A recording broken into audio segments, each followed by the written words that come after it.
Hi, wood turners. And I gotta do that because there's a lot of lady turners out there, so I can't say, hey guys. Hey man, how you doing? Yeah. You know, there's a lot of ladies out there doing this. I respect them, I believe in them. And they're all out doing what you're doing, having fun in their shop. And that's what this is all about. But a lot of times we come up with items that are expensive or expensive to buy. And you'll see the videos that say, you have to have one of these because it's the only way to turn. And look how easy it is. Look how great it is. You know, they had these machines spinning stuff before we had any of those other machines and tools and all that stuff. And they didn't have anything with the laser and all that stuff. We got by. In fact, one time when I was president of Bayou Wood Turners, a guy said, you can't turn a bowl without such and such. And Gorse Duplessis, if you don't know the name, Gorse Duplessis was one of the artists of this industry, of this world. He did fantastic work, and he was a good wood turner. Really was. I think the cancer got him, but Gorse could talk it basically with you. He was from South Africa, and he was a gentleman and a scholar. He came and turned a bowl at a wood turning meeting using 2 scrapers. Not big scrapers, little scrapers. And he turned these 2 bowls, and he came out gallery quality. Now, what do you mean gallery quality? Gallery quality is you rough the bowl in, you let it sit for a while, then you go back and clean it up and put a finish on it. He had it to that mode. It was scraped, so the cutting was nice and smooth. It wasn't over compressed because you know how to use the scraper, and he did a lot of light cuts. It wasn't gouged up and torn up. It was done right. Gorse Duplessis. He did this. He showed us that all your high-end tools aren't going to get you there.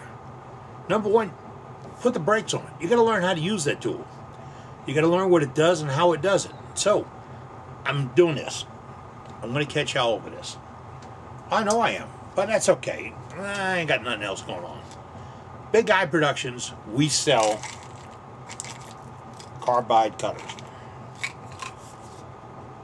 You can't see this from there. But this, I've got a radius square, a small square, a small radius square, a round, another round, and a bigger round, and another, a triangle, and a diamond. These all have got purposes in the shop. Will they take the place of carbon tools? Carbon tools.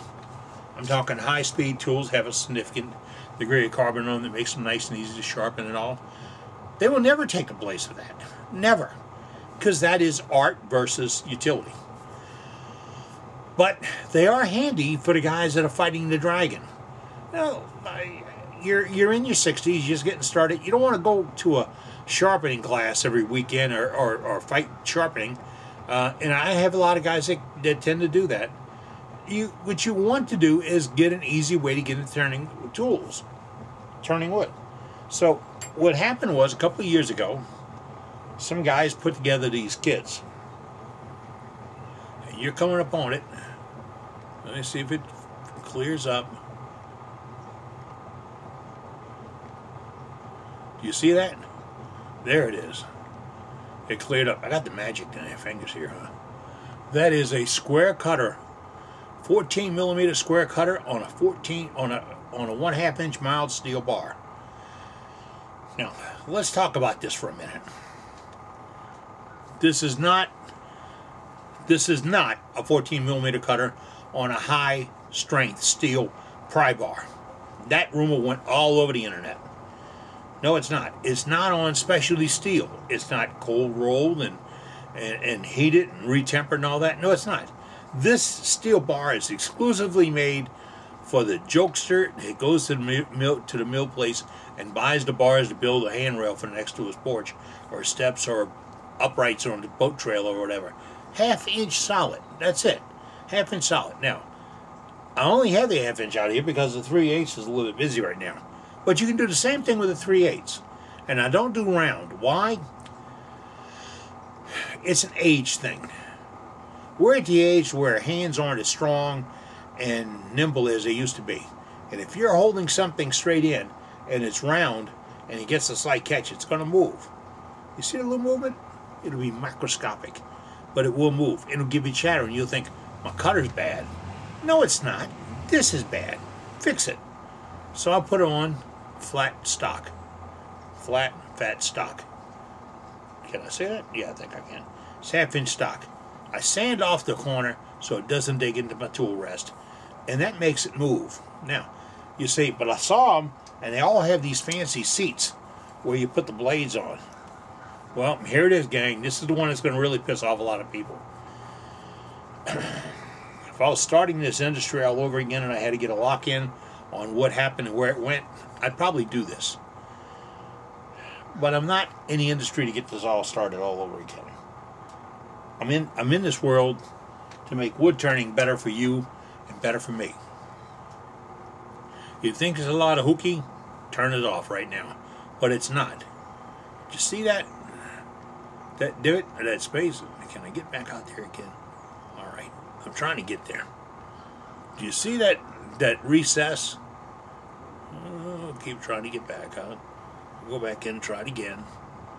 There's a recess there. If that's not making you dizzy, it's making me dizzy.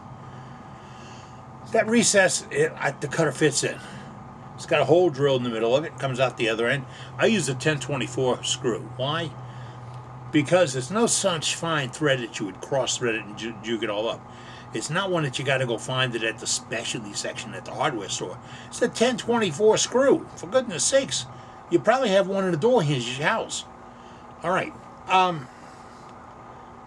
You don't need the seat. You really don't. If you flatten out the top of that steel and you drill it centered and then tap it with a 1024 tap, and then you just nose off the little bit of the bottom where you don't need it, you nose that off on a grinder or the belt sander, you can put that cutter on. And how do you keep the cutter in place? Super glue. I got to tell this to people five times a day when they call. And if you ever need me, just call me. We'll talk. But you can just drill it, tap it, put the cutter on. We're going to do this a lot of time, okay? Drill it, tap it, put the cutter on. And then I'm going to get it lined up where I want it at. Get my trusty handy-dandy screwdriver over here.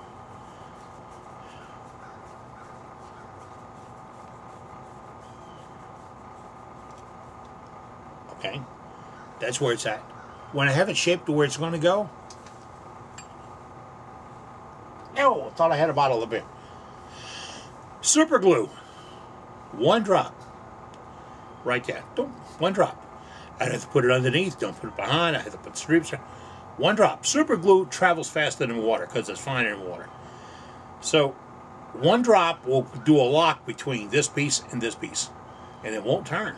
It won't move. It's great. You're going to wonder why in the hell I am doing this my whole life. I got it from David Ellsworth when he used super glue to hold the tips in on his hollowing rigs, the original ones, which I have a set of. And we'll one day in our dig up, we'll get them out and show you. But that'll keep it right where you want it at. And it makes for the right mix. Now, what do you have? You super glued it. I know this is coming. I super glued it. What do I do now? I want to change it. Do you have a cigarette lighter? There's only one practical useful one nowadays, and that's to warm things up. So you get your cigarette lighter, and you warm it up, and the super glue breaks free, and you turn it. You just rotate it, and then you tighten the screw back down again, and you put another drop of super glue back on it again, and you go back to work again. Now, isn't that lovely? Really, it's a piece of cake.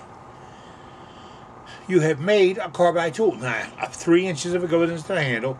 You don't have to worry about rounding this off and all that stuff. Square will go into a round. Round will go into a square. But just drill a hole. This is, I guess that's 9/16 across. Pardon me. And I can knock the corners off with a belt sander a little bit. Because I'm not into chucking and holding and grinding and all that stuff. Hey, I put the epoxy in the bottom of the hole. Now get this. The people that make the tools that you're using nowadays, they didn't epoxy those handles in. They pressed them in, or they dry fit them with steam. And that's as good as it's going to get. So yours is going to get better. You can put a little epoxy in a hole, put the rod in, let it sit overnight. You're not in that big of a hurry. Let it sit overnight. Tomorrow, it's perfect. It is absolutely perfect. And you got a carbide tool. And when you need cutters, go to me at BigEyeProductions.com. There's an address or something around here somewhere. Go to me. We have the cutters. We give you a cutter and a screw with every order. I think there's one shape we don't do that with, but it says it on the website. But make your own tool. And when you get one made and you use it, you will make one for every shape that you can imagine. And don't put the little cutters on big bars. You get the little cutters for the 3/8 inch bars, put them on 3/8 inch bars. Don't play around with hooking and all that stuff. Let me tell you some of the downfalls of all this. You take this bar right now and you bend it to the right or left to get up under a ledge. You've created a weak point in that steel. Now, to you and me, that might not be much. But to a machinist or a welder, they're going, ooh, look out. Because it could break. It could fail. So let's stay away from that for a little bit. I'll show you some tips on how to do it on a later demonstration. Okay? But make your own tools. I'm going to do that the whole time we're doing this series. I'm going to come up with something that you can make, something you can fabricate in your shop, something you own that you can change. And as I sit here in my shop after 3.5 years of being on standby, I'm looking around saying, I got that. I know what that's for. I have no idea why I have that. Really. And the other day I told you I was looking all over the shop for a 1/8 inch rubber belting material. There it is, boys and girls. Where was it hanging? I was looking all over the shop. You know where I had to look? Over my head. It was right there. Over my head. Whole roll of it. So now I can put the Lazilla back online. Things like that I want to show you. Things like that which will help you enjoy your day. Get out and do some turning. Have a fun time. Give stuff away. This is not going to pay for your retirement. It never was intended to do that. But if you do happy and you're happy with it, that's fine. That's what we're here for. Let's get happy. I'm Captain Eddie Castellan. I very much appreciate you tuning in and sticking with me. And if I can ever help you, give me a call. Phone number's at the end of the tape. Just call. I'm here. What else am I doing? I'm here.